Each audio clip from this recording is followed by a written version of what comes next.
जय हिंद। देखिए, छत्तीसगढ़ जो मध्य प्रदेश से टूटकर अलग हुआ, तो छत्तीसगढ़ का जो निचला एरिया है इसमें 4 प्रमुख जिले सुकमा, दंतेवाड़ा, जगदलपुर और कांकेर, ये जिले को मिला के बस्तर डिवीजन बनता है। यहाँ पहाड़ी एरिया है, दंडकारण्य पहाड़ियाँ हैं सब यहाँ पे, और बहुत ही घने जंगल है। इन घने जंगलों में अप्रैल से जून का महीना जो पतझड़ का महीना होता है, तो इसमें पेड़ पौधों की पत्तियाँ गिर जाती हैं, जिससे हमारे CRPF, कोबरा कमांडो जो आगे डिस्ट्रिक्ट फोर्स है, उनकी मूवमेंट पर नक्सली नज़र रख सकते हैं और उन्हीं पर अचानक हमले करते हैं। इस बार भी ऐसा ही हुआ। हमेशा से पतझड़ के मौसम में उनके हमले बढ़ जाते हैं और इसमें 22 जवान शहीद हो गए, बहुत जख्मी हो गए थे। ऐसा हुआ था एक्चुअली 20 मार्च से ही हमारे CRPF के कमांडो, कोबरा कमांडो जो वहाँ के डिस्ट्रिक्ट पुलिस है, उन लोग का एक संयुक्त जो ऑपरेशन चल रहा था वो 20 मार्च से ही चल रहा था। इसी में हमारे सैनिक जाते थे। एक्चुअली होता क्या है कि हमारे जो सैनिक होते हैं या कोबरा कमांडो, वो अटैक कब करते हैं सब, जब उन्हें सूचना मिलती है अपने मुखबिरों के द्वारा, या फिर वो रेडियो जो कम्युनिकेशन होता है उन्हें इंटरसेप्ट कर लेते हैं। तो रेडियो पे ही नक्सली भी बात करते हैं, ये लोग भी बात करते हैं, कभी कभी इंटरसेप्ट कर लेते हैं, तो उनकी सूचना मिल जाती है। तो हमारे कमांडो जो उन पर गए थे छापा मारने, बट वहाँ कोई मिला नहीं। तो लौटने के वक्त में इन लोग को ड्रोन जो थे, इनका जो ड्रोन होता है भारतीय, जो भारत के पास कोई भी ड्रोन अभी हमलावर ड्रोन नहीं है। हमलावर ड्रोन की अभी डीलिंग हो रही है, हो जाएगा तब होगा। तो उस पर इन लोग को खबर आने लगा कि भाई नक्सली इन्हें चारों ओर से घेर रहे हैं। वो यू शेप में इन्हें घेर रहे थे नक्सली, इन्हें चारों दिशा से। तो हमारे जो कमांडोज थे वो फंसते जा रहे थे सब। इन्हीं में से अचानक जब हो गया तो इन्होंने अम्बुश लगा दिया। अम्बुश क्या होता है? टेक्निकल वर्ड होता है। जिस तरह से किसी जगह पे जासूसी करने को फौज में टेक्निकल भाषा में पेट्रोलिंग करते हैं, उसी तरह अचानक हमला करने को अम्बुश कहते हैं। और यह हमला बहुत खतरनाक था। इसमें 2 खतरनाक हथियारों का यूज किया गया। आरपीजी होता है, रॉकेट प्रोपेल्ड ग्रेनेड होता है, और अंडर ग्रेनेड लॉन्चर होता है। वो इनडायरेक्ट फायर करते हैं। इन्हें फायर करना भी आसान होता है। पहले क्या था, इनका रेंज 400 मीटर है, तो 400 मीटर गोली से अगर गोली मारेंगे तो 400 मीटर जो निशाने पे आएगा वही लगेगा। बट ये जहां जाता है 400 मीटर तो वहां जाता है, उसके बाद ब्लास्ट करता है। तो 11 मीटर के दायरे में तो जो रहेगा वो डायरेक्ट हिट करेगा। उसके बाद भी इसके स्प्लेंडर यानी इसके जो बाहर के छर्रे होते हैं उससे जख्मी हो जाता है कई सैनिक। तो इसका प्रयोग किया गया, यही सबसे ज्यादा घातक पहुंचाया इस हमले में। देखिए, जो आरपीजी होता है, इसका जो राउंड यानी जो गोला होता है जिससे बढ़ के मारा जाता है, वो एक खुद में रॉकेट होता है। इस साइज के इतने बड़े रॉकेट को इसके अंदर भरा जाता है, और इसके अंदर भरने के बाद इसे लॉक कर दीजिए। इसे चलाना काफ़ी सिंपल होता है, छोटा सा हथियार होता है, लेकिन ये ब्रस्ट फायर बहुत तेज, मतलब बहुत ज़्यादा पीछे एग्जॉस्ट करता है यहाँ पर, और आगे जाने के बाद बहुत ज़्यादा डैमेज करता है ये इसको फायर करने के बाद। और इसे ईजी टू केयर होता है। जंगलों में ये आतंकवादी और टेररिस्ट के लिए बहुत तगड़ा काम करता है ये। इसे लोड करना भी काफ़ी सिंपल होता है। लोड करने के बाद तुरंत एम लगा के इसे आराम से कंधे पे रख के फायर किया जा सकता है, बट इसके पीछे कोई नहीं रहना चाहिए, वरना उसके ऊपर भी झटका लग जाएगा। इसको 400 मीटर के रेंज में फायर करके किसी भी चीज को पूरी तरह तबाह किया जा सकता है। इसे ग्रेनेड लॉन्चर में पिस्टल जैसे होता है, उस तरह से इसमें राउंड को भी, जो ग्रेनेड को इसमें भी भरा जा सकता है। अगर बहुत ज्यादा नहीं है, पोर्टेबल ले जाना है, तो इस तरह से भी भर के आता है, जिसमें अंडर बैरल ग्रेनेड लॉन्चर होते हैं, और भर के उसके बाद ग्रेनेड फेंका जाता है, जो वहां जाके इनडायरेक्ट फायर करता है, ब्लास्ट करता है। तो कोई छुपा हुआ रहता है तो उसे भी लग जाता है। इस लॉन्चर की मदद से ग्रेनेड को बहुत दूर तक लॉन्च किया जा सकता है, जो हाथ से पॉसिबल नहीं है। तो ये दूर तक लॉन्च कर देता है, जिससे कि वहां पे जाके ज्यादा डैमेज करता है ये। इस अम्बुश में हमारे कमांडो जो थे वो घिर गए थे, और जो रीइंफोर्समेंट था, यानी जो इनके मदद के लिए जो फौज बुलानी थी, वो उनको भी पूरी एक्यूरेट लोकेशन नहीं पता चल पा रही थी। तो रीइंफोर्समेंट भी बहुत देर से पहुंची, और इसमें सबसे ज्यादा घातक हो गया कि हमारा जो रीइंफोर्समेंट था ये तो लेट से पहुंचा ही। इनके पास कोई छुपने के लिए बख्तरबंद इस तरह की गाड़ियां भी नहीं थी। हालांकि जंगलों में हर जगह इन गाड़ियों को ले भी नहीं जाया जा सकता है। और सबसे बड़ा जो दिक्कत हो गया वो हेलीकॉप्टर आई 8 घंटे बाद। अब सोचिए, सीआरपीएफ के पास अपनी हेलीकॉप्टर नहीं है, उन्हें एयरफोर्स से लेना है, तो एयरफोर्स से लेने में काफ़ी ज़्यादा पेपर वर्क करना पड़ता है। तो ये लोग कह रहे थे कम से कम हेलीकॉप्टर उड़ा भी देंगे ना, नक्सलियों के ऊपर एक मनोवैज्ञानिक दबाव बन जाता है कि हेलीकॉप्टर आ रहा है। तो सीआरपीएफ को खुद सरकार को एक्स्ट्रा हेलीकॉप्टर देने चाहिए, जो पर्सनली सीआरपीएफ के कमांडोज के लिए हो सकता है। जब चुनाव में इतने हेलीकॉप्टर घूमते हैं तो इनके लिए नहीं हो सकता यहाँ पे। तो हेलीकॉप्टर भी बहुत देरी से पहुंचा था, तो इस वजह से उनकी क्षति ज़्यादा हो गई। हालांकि हमारे कोबरा कमांडो बहुत ही वेल ट्रेंड थे, वरना ये क्षति और भी ज़्यादा जा सकती सकती थी। जब हमारे जवान कुछ शहीद हो गए और जो जख्मी हो गए थे तो ये नक्सली क्या करते थे, उनका हथियार लूट लेते हैं। अक्सर ऐसा देखा जाता है कि जो हमारे जवान शहीद होते हैं उनकी बॉडी में ये लोग प्रेशर बम रख देते हैं नीचे, ताकि अगर उनकी बॉडी को कोई हटाएगा तो बम फट जाता है, इसलिए डायरेक्टली हटा भी नहीं सकते हैं लोग, तो इसके लिए बम निरोधक दस्ते को बुलाया जाता है। जितने भी नक्सलाइट थे हमारे शहीदों के हथियार छीन के लेकर भाग गए, क्योंकि उनके पास जो था बहुत ही मॉडर्न हथियार था, तो इन हथियारों को वो लोग छीन के लेकर भाग गए थे। बहुत सारे हमारे जो जवान जो बचे हुए हैं उन्होंने बताया कि जब वो बॉडी को, अपने साथी के बॉडी शरीर को नहीं ले जा पाए तो वो लोग जानबूझ के हथियार लेके भाग गए ताकि नक्सलाइट उन हथियारों को न छीन पाए। सब नक्सलाइटों ने हमारे फौजी पे, जो हमारे सीआरपीएफ के कमांडो, उनका बुलेट प्रूफ जैकेट निकाल लिया, उनके जूते निकाल लिए थे सब, उनका हेलमेट सब लेके भाग गए सब, ताकि वो नेक्स्ट हमले में काम आ सके सब उन लोगों के। ऐसा सीआरपीएफ के मतलब वहाँ के लोगों का कहना है कि इतना हथियार ले गए हैं सब कि वो इतने बड़े बड़े और 4-5 हमले को अंजाम दे सकते हैं इन्हीं लूटे हुए हथियारों के दम पर। इस घटना से सीख लेते हुए हमें यह करना चाहिए कि जो भी नक्सली ऑपरेशन में जा रहे हैं हथियार, उन हथियारों के अंदर जीपीएस सेटिंग को लगा के रखना चाहिए, ताकि अगर नक्सली उन हथियारों को लूट के लेके जाते भी हैं तो उनमें एक बात का खतरा रहे कि हम ट्रेस हो रहे हैं। इससे हम अपने हथियार को भी रिकवर कर सकते हैं और साथ ही साथ उन नक्सली जो भाग रहे हैं उनके लोकेशन को भी ट्रेस कर सकते हैं। अमेरिका अपने हथियारों को बचाने के लिए, आतंकवादी जब अफगानिस्तान में मारते थे तो उसमें सेल्फ ब्लास्ट एक डिवाइस लगाता था कि अमेरिका जब चाहे तो अपने हथियारों को ब्लास्ट कर सकता था, उसमें एक रिमोट सिस्टम देता था, तो लोकेशन भी ट्रेस हो जाती थी और हथियार भी ब्लास्ट हो जाते थे। तो इस सिस्टम को तो खास करके नक्सल क्षेत्र में लागू करना ही चाहिए। नक्सलियों के आय का जो मुख्य स्रोत है वो लेवी है, यानी चुंगी यानी टैक्स लेते हैं।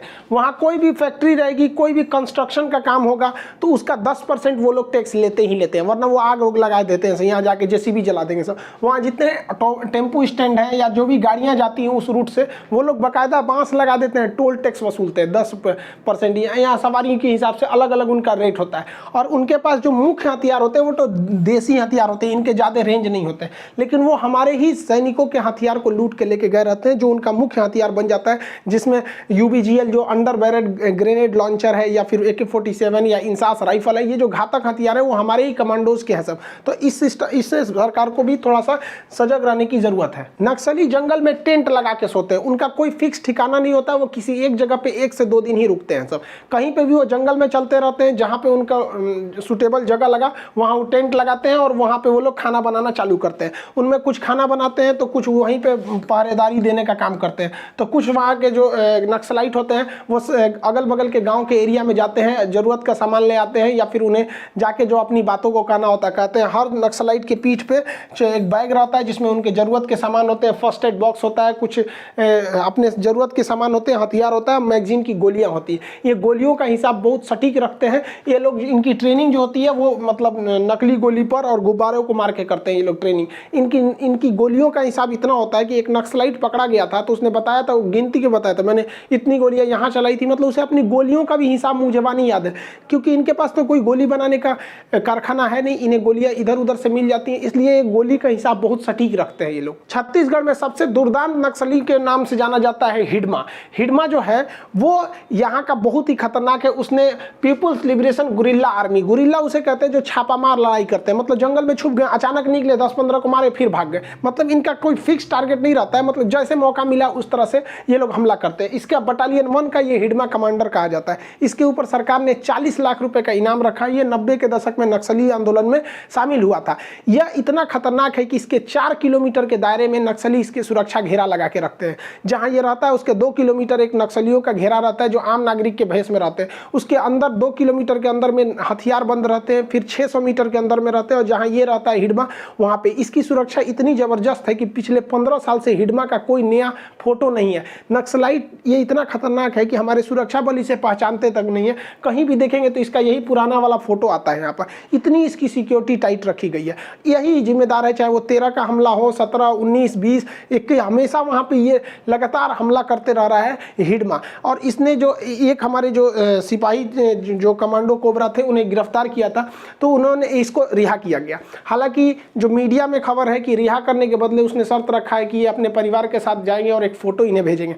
लेकिन वहाँ के स्थानीय लोगों का कहना है कि ये जो रिहाई किया गया है इसके बदले में उसने कुंजन सिक्का नामक एक नक्सली की रिहाई के बदले में इन्हें रिहा किया। ये वहाँ के लोकल लोगों का कहना है, क्योंकि यहाँ पर बहुत सारे लोकल वगैरह जो है उनसे हमारी एक दो लोगों से बात हुई तो उन लोगों ने ऐसा बताया था। हालांकि जो सरकार की ओर से मध्यस्थता किया था, मतलब नक्सलाइट और सरकार के बीच में जो मध्यस्थता करने का काम किया था वह धर्मपाल सैनी ने किया था। ये विनोबा भावे के शिष्य हैं, इन्हें बस्तर का गांधी भी कहा जाता है। इन्होंने ही मध्यस्थता किया था और नक्सलाइटों ने जनता अदालत लगाई थी, वहाँ हजारों लोग गाँव वालों की उपस्थिति में इनको रिहा किया गया था। नक्सलियों ने वहाँ के लोकल पत्रकारों को धमकी दिया था कि जब तक हम इन्हें यहाँ लाएंगे नहीं तब तक कोई फोटो नहीं खींच सकता है। इसलिए किसी भी न्यूज़ चैनल पे देखेंगे तो आपको एक ही फोटो दिखाया जाएगा कि जब इन्हें वो रस्सियों से खोल रहे हैं, ये नहीं दिखाया जाएगा कि कहाँ से लेके आए और फिर इन्हें छोड़ने के बाद कहाँ चले गए। नक्सली एक एक पत्रकार के बहुत गहन नजर रख रहे थे। नक्सलियों की सबसे बड़ी ताकत होती है ग्रामीणों का सपोर्ट और उनकी खुफिया जानकारी। इनके पास खुफिया जानकारी बहुत ज्यादा रहती है। ये जो होते हैं ग्रामीणों से बहुत ज्यादा अटैच में रहते हैं। नक्सलियों की पृष्ठभूमि को देखते हैं आखिर ये नक्सल शुरू कब हुआ। 60 के दशक में भारत में किसानों की दुर्दशा बहुत ही दयनीय हो गई थी। भारत में जो बाल मजदूर हैं, बेरोजगारी की समस्या अपने चरम सीमा पर थी और इसी सब के बीच में जो कॉन्ट्रैक्टर थे वो गरीब मजदूरों पे बहुत ज़्यादा अत्याचार करते थे। इसी सिलसिले में दो प्रमुख कम्युनिस्ट विचारधारा के, कम्युनिस्ट पार्टी के दो प्रमुख नेता थे, कानू सन्याल और चारू मजुमदार। इन लोगों ने 1967 में इस आंदोलन को उग्र रूप दे दिया और जैसे ही इन लोगों ने उग्र रूप दिया ये बहुत विकराल रूप लेता गया और ये दार्जिलिंग, पश्चिम बंगाल के दार्जिलिंग जिला है, उस दार्जिलिंग जिला में एक गांव है नक्सलबाड़ी, वहां से यह उग्र आंदोलन चालू हुआ था। यह आंदोलन केवल और केवल भ्रष्टाचार के खिलाफ था, भारत में जो असमानता हो रही थी उसके खिलाफ था। वर्तमान में नक्सल आंदोलन जो है यह कम्युनिस्ट का ही एक रोल है, यह अपने खुद के रास्ते से भटक गया है। लेकिन इसकी एक ही है कि भैया ये सरकार के साथ ये कहते हैं कि समानता का भाव रखें। भारत में असमानता किस तरह है आप बस इस बात से अंदाजा लगाइए कि भारत में एक और तो इतने अमीर लोग हैं कि टोटल भारत का 73% पैसा केवल 1% लोगों के पास है। यानी भारत के केवल 1% ऐसी आबादी है जो कुल पैसे का 73% उन्हीं के पास रहती है। उनके पास हर सुख सुविधाएं हैं, ये भारत का ही सीन है। उनको छुट्टियां मनाने के लिए है, एक से एक रेस्टोरेंट है, पैसा है, बहुत है।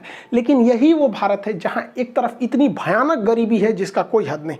इसी के खिलाफ लड़ाई है नक्सल की लड़ाई, और ये लड़ाई बहुत आगे चली गई और किसानों को अपने फेवर में ले लेते हैं। अब किसानों की भारत में सुनने वाला है कौन? महाराष्ट्र के नागपुर से हजारों किसान जो थे वो दिल्ली की यात्रा के लिए कूच कर गए। लेकिन हमारे न्यूज़ चैनल पे बैठे बिस्कन्याओं को तो ये समझ में आया नहीं, ये कोई मीडिया नहीं बना। लेकिन वही कोई बॉलीवुड की सेलिब्रिटी कुछ बोल देगा तो उसको बहुत ज़्यादा दिया जाएगा तवज्जो। आप देखेंगे यही हाल हो गया दिल्ली बॉर्डर पे, जो सिंघू बॉर्डर, गाजीपुर बॉर्डर, यहाँ जो किसानों का था वो अजीब सिचुएशन में रह गया है। मतलब अब उसे कोई कवरेज ही नहीं दे रहा है, ना ही कोई उसे सीरियस ले रहा है। ये एक समस्या है यहाँ पर। अब नक्सलाइटों को ऐसी ही चीज़ों में एक बहाना मिल जाता है कि देखो भैया सरकार तो तुम्हारा कोई सुन नहीं रहा है, इससे अच्छा तुम हमारे जनता दिन अदालत में आ जाओ, यानी जनता की अदालत में। तो नक्सलाइट लोगों को समझाने में मतलब कामयाब हो जाते हैं ऐसी घटनाओं को देखते हुए। तो ये नक्सलाइटों को जनता के बीच में पकड़ बनाने का एक मौका दे देती है। हालांकि ऐसा नहीं है कि नक्सलाइटों के खिलाफ सरकार ने कुछ कदम नहीं उठाए हैं। जो भी सरकार है पिछले से लेकर अभी तक में कुछ ना कुछ कदम अच्छे उठाए ही हैं। 2008 की बात करेंगे तो भारत में 233 जिले थे जो नक्सल प्रभावित थे। वर्तमान में समय में लगभग 90 जिले हैं जो नक्सल प्रभावित हैं, यानी टोटल 11 राज्य के 90 जिले नक्सल प्रभावित हैं। तो इसमें एक अच्छी बात यह है कि नक्सलाइटों की संख्या घट भी रही है, लेकिन कुछ गलत बात यह है कि कुछ ऐसे भी जिले हैं जहां पहले नक्सल समस्या नहीं थी, अब वहां भी नक्सलों को देखा जा रहा है। इसमें मुख्य रूप से जो जिले राज्य आते हैं पश्चिम बंगाल, झारखंड, बिहार, उड़ीसा, छत्तीसगढ़, ये मुख्य रूप से प्रभावित है। इसके अलावे भी टोटल 11 राज्य हैं यहाँ पर जहाँ जहाँ नक्सली होते हैं उस एरिया को रेड कॉरिडोर के नाम से जाना जाता है। तो ये अब एक अर्बन नक्सल शब्द आया है। वो अर्बन नक्सल का मतलब होता है वैचारिक रूप से, जैसे ये यहाँ पे तो हथियार रूप से ये लोग लड़ाई करने लगते हैं, तो वहाँ वैचारिक एक इन लोग को सपोर्ट मिल जाता है कि सहानुभूति के तौर पे कि मतलब गवर्नमेंट अगर गरीबी नहीं दूर करेगी तो ये भी एक तरह से कहिएगा कि अगर असमानता नहीं रहेगी तो ये बस्तर वगैरह वाले एरिया में बहुत ज़्यादा असमानता है। अब ये नक्सल समस्या कितना खतरनाक है, जब मनमोहन सिंह प्रधानमंत्री थे तो उन्होंने कहा था कि देश के लिए सबसे बड़ी चुनौती नक्सल समस्या है। आप एक आंकड़े को देखिए, हम 10 साल का आंकड़ा लिए हैं 2009 से लेकर 2019 तक। ये 10 साल में 2009 से 2014 तक मनमोहन सिंह प्रधानमंत्री थे और 14 से लेकर 19 तक मोदी जी थे, लेकिन दोनों के एक एक कार्यकाल को हमने इसमें शामिल किया है। इन 10 सालों में जो नागरिकों की मौत हुई है वो नक्सली हमले में 2191 नागरिकों की मौत हुई है नक्सली हमले में, जबकि कश्मीर में जो आतंकवादियों से हमला हुआ है वो केवल उसमें 384 नागरिकों की जान गई है। यानी नागरिकों की जान लेने में नक्सली ही ज़्यादा खतरनाक है। अब हम बात करते हैं हमारी जो सुरक्षा में लगे हुए जवान हैं वो कितने शहीद हुए हैं। नक्सली हमले में अब तक 1342 जवान शहीद हुए हैं, ये इतना बड़ा आंकड़ा है। जबकि जम्मू कश्मीर में इन 10 सालों में 2009 से 2019 के बीच में इन 10 सालों में 675 जवान शहीद हुए हैं। यानी यहाँ से देखेंगे तो दोगुना नक्सलियों की मुठभेड़ में हमारे जवान शहीद हो रहे हैं। बात करते हैं हमलों की, तो नक्सलियों ने इन 10 सालों के बीच में 2045 हमले किए हैं। जबकि जम्मू कश्मीर में जबकि उसको पाकिस्तान का खुलेआम समर्थन है, वहाँ 1850 है। अगर आप देखेंगे तो नक्सली जिसे आप इग्नोर कर रहे हैं, किसी भी तौर पे अगर देखेंगे तो हमारे यहाँ पे टॉप प्रायोरिटी लिस्ट में भी नक्सली समस्या नहीं है। अगर हमले ना हो नक्सली के इतने बड़े बड़े तो लोग भूल जाएंगे भारत में नक्सली समस्या भी है। जबकि आप रियलिटी देखिए, जम्मू कश्मीर से ज़्यादा खतरनाक यहाँ पर हो रहा है, लेकिन इसे मीडिया उतना तवज्जो नहीं देती है जो उनको और आगे बढ़ने के लिए हौसले दे देते हैं। ये नक्सली हमला बंगाल चुनाव में कहीं ना कहीं धूमिल पड़ता दिख रहा है। हमारे ओर से भी कुछ गलतियां हुई थी जो कि नक्सली हमलों को बढ़ावा दे दिया। 2005 से पहले नक्सली बहुत ज़्यादा हमला नहीं करते थे, लेकिन 2005 में महेंद्र कर्मा नामक एक नेता थे। ये पहले बीजेपी में थे, फिर आके कांग्रेस में आ गए, कांग्रेस में भी ये बहुत बड़े पद पर भी थे। तो ये 2005 में इन्होंने एक आंदोलन चालू किया, सलवा जुडूम के तहत इन्होंने ग्रामीणों को हथियार दे दिया। 15-16 साल लड़के, 18-18 साल के लड़कों को इन्होंने हथियार थमा दिया और जहां नक्सलाइट मिले वहां मार दो। अब आप बताओ भाई, अगर आप 18 से 20 साल के लड़कों को हथियार दे दो तो नक्सलाइट को ज़्यादा मारेंगे कि अपनी पुरानी रंजिश निकालने लगेंगे? तो ऐसा कई बार देखा गया कि ये नक्सलाइटों को तो मारते थे, नो डाउट ये बात सही है कि सलवा जुडूम में बहुत सारे नक्सलियों को भी मारा गया, लेकिन ये लोग अपनी पुरानी रंजिश में किसी से दुश्मनी है उसे जाके मार दिए। रिपोर्टेड है ये मामला कि बहुत जगह पे ऐसी रेप की भी घटनाएं थी। हम अपने पास से नहीं बोल रहे, ये आपको देखेंगे छत्तीसगढ़ के खुद डॉक्यूमेंट्री में निकालेंगे तो आपको पता चलेगा। ये मामला उठ के चला गया सुप्रीम कोर्ट में। सुप्रीम कोर्ट ने सलवा जुडूम को बैन कर दिया, बंद कर दिया। हालांकि सलवा जुडूम में जो थे उन्हें 3000 रुपये महीना सैलरी भी दिया जाता था। बाद में नक्सली हमला 2013 में इतना भीषण हुआ कि उसमें महेंद्र कर्मा की मौत हो गई जो सलवा जुडूम के थे। और इसी सलवा जुडूम के बाद नक्सलियों का जो एक तरह से अंबार लग गया, उन्होंने भी तबातोड़ हमला चालू कर दिया यहाँ पर। नक्सलियों ने भी यहाँ पर, तो एक ये भी थी। इसके अलावा भी अगर आप देखते हैं तो नक्सलियों की मुख्य हमला करने की जिम्मेदारी क्या है कि जो सरकारी योजनाएं आती हैं, आपको भी पता है कि भैया सरकारी योजना ऐसी आती है ऊपरे ऊपरे खत्म हो जाता है। हमारे यहाँ एक तो सड़क है, हम आरटीआई करके निकाले कि सड़क का पोजीशन क्यों है, तो पता चला उसमें हाईवे लिखा हुआ था।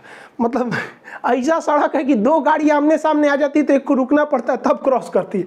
अब पेपर वर्क पे वह हाईवे है। इतना खतरनाक करप्शन होता है। तो सरकारी योजनाओं में 2 धांधली होती है। आदिवासी तो अपने उतना पढ़े लिखे नहीं होते हैं, वो पौराणिक मतलब मान्यताओं को अभी भी लेकर है, तो उनका जो शोषण होता है ये दिखाते हैं नक्सली उन लोगों के लिए। जो ठेकेदार होते हैं उल्टा सीधा सड़क बना देते हैं इनके खिलाफ। मीडिया इसमें नक्सलियों के लिए भी हो जाती है। मीडिया अपनी टीआरपी बढ़ाने के लिए, अपने को दिखाने के लिए, जब भी कभी कमांडो ऑपरेशन होता है या कुछ होता है तो मीडिया बढ़ चढ़ के दिखाने लगती है, ये देखिए हमारे कमांडो जा रहे हैं, इसका मतलब कोई बड़ा कार्रवाई होने वाला है। इसी में वो लोग भाग जाते हैं। वहाँ पर पत्रकारों को, वहाँ पर लोकल पत्रकार भी इसमें बहुत गलत भूमिका निभाते हैं, सब हमारी सूचनाओं को लीक करने के लिए यहाँ पर। और जो भारत में करप्शन है, अगर केंद्र सरकार नक्सलियों को के प्रभाव से छुड़ाने के लिए आदिवासी इलाका में अगर स्कूल बनाती है तो साले सब ऐसा ही स्कूल बनाएंगे, सब ठेकेदार सबकी 2 महीना में गिर जाएगा स्कूल वहाँ पर। तो करप्शन लेवल जानबे करते हैं हम लोग।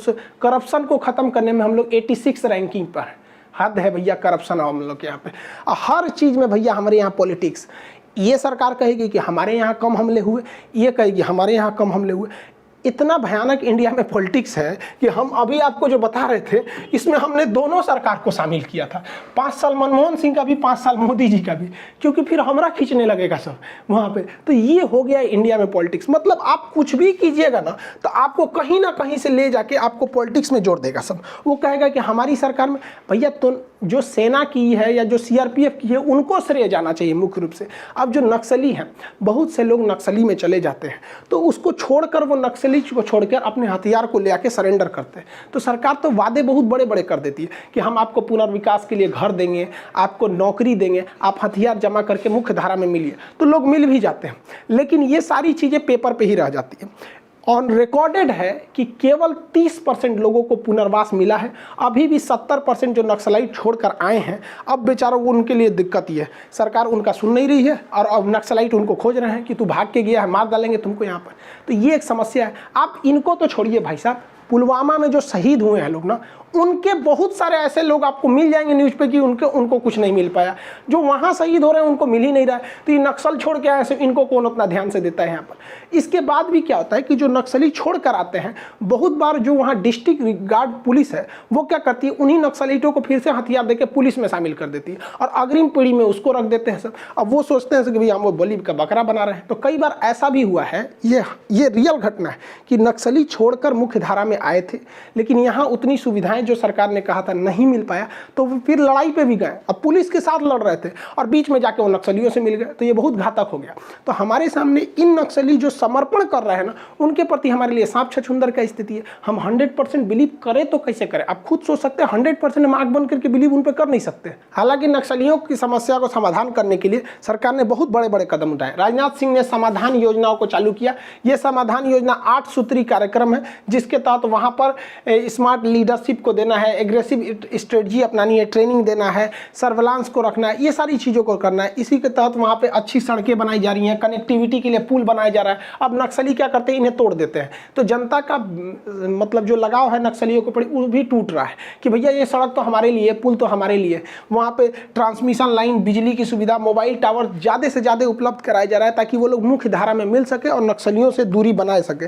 यहाँ पर सरकार ने भी वहाँ पर स्कूल खोले हैं, हॉस्पिटल खोले हैं। अब नक्सलाइट कहते हैं वहाँ मत जाओ, सरकार को भी करना चाहिए। जिस तरह से एक मतलब हम लोगों ने वैक्सीन लगाने के लिए एक उम्र की श्रेणी बनाया है ना कि 45 से 60 वालों को, 60 से ऊपर वालों को, जितने विदेशों में हमने वैक्सीन मतलब निर्यात किया है वहाँ पे, अगर उससे कुछ ही वैक्सीन की मात्रा में हम लोग आदिवासियों को वैक्सीनेशन कर सकते हैं, इससे कि हम उनका दिल जीत सकते हैं कि देखो भैया भारत में एक ऐसी भी स्कीम है कि नहीं आदिवासियों को भी वैक्सीन लगेगी। तो इससे क्या है कि उनका एफेक्शन तोड़ना है, नक्सलियों के प्रति उनका जो स्नेह है उसे तोड़ना है कि नहीं सरकार हमारा भी ख्याल रख रही है। नक्सलाइटों को तो वैक्सीन उनके पास कहाँ से आएगा, तो सरकार इन्हें भी दे सकती है। हालांकि हमारा संविधान जिस हिसाब से लिख कर गया है, इसमें नक्सली समस्या कभी उभरने ही नहीं देता। संविधान के कॉन्स्टिट्यूशन का जो 5वीं अनुसूची है, 5वीं अनुसूची में SC ST यानी जनजातियों के लिए कहा गया है कि एक अलग से ट्राइबल एडवाइजरी कमेटी बनाई जाएगी। यह कमेटी पंचायती राज की तरह ही लागू होगा, लेकिन वो अपने क्षेत्र की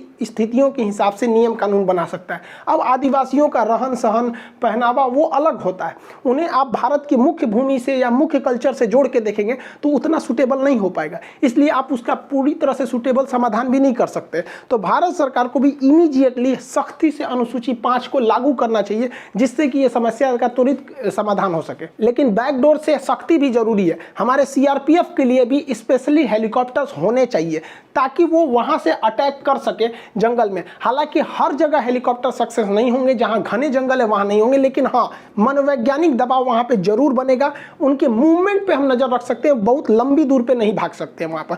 और हेलीकॉप्टर्स में जो गन लगे होते हैं इनका रेंज ज्यादा होता है, ये काफी हाइट पे उड़ते हैं, यानी ये एक जगह खड़े भी रहेंगे तो नक्सली उन्हें मार नहीं सकते, क्योंकि नक्सलियों का रेंज 400 मीटर होता है। हेलीकॉप्टर को 1000 मीटर के ऊपर रख दीजिए तो ये मार ही नहीं सकते उनको। स्टिंगर या ईगला मिसाइल से मारेंगे तो फिर सेना आ जाएगी वहां पर, तो ये अपने पैर पे कुल्हाड़ी मार देंगे। हेलीकॉप्टर से अटैक करने का सबसे बड़ा फायदा है ना, इनमें बुलेट्स बहुत ज्यादा आती हैं, साथ ही इनमें रॉकेट भी लगा सकते हैं जब कभी भी हमें ज्यादा बड़े एरिया को डिस्ट्रॉय करना है। इसमें गोलियां इतनी ज्यादा आ जाती हैं कि इतनी गोलियां तो कभी एक बंदूक में जाएगी नहीं, वरना बंदूक भारी हो जाएगा। और हेलीकॉप्टर को भारी से क्या मतलब, तो मशीन उड़ा रहा है, इसमें इसकी गोलियों के रेंज भी ज्यादा होते हैं और इसमें बहुत ज्यादा मात्रा में इतने हैवी एमुनेशंस को लगाए जाते हैं। और दोनों साइड में गन होते हैं, इस साइड भी और दूसरे साइड भी। यहाँ ध्यान देंगे, इसके इस साइड भी गन है और इस साइड में भी गन है, दोनों से। इधर सिंगल बैरल है और इधर मल्टी बैरल गन है, दोनों साइड से मतलब गन लगा के इसमें हम लोग ज्यादा हमला कर सकते हैं, किसी बड़े एरिया को आराम से हमला कर सकते हैं। इन हेलीकॉप्टर्स का अगर फ्यूल प्रॉब्लम होगा बीच में तो कहीं पे भी लैंड करा के और आराम से इनमें रिफ्यूलिंग किया जा सकता है। अगर एयर रिफ्यूलिंग नहीं है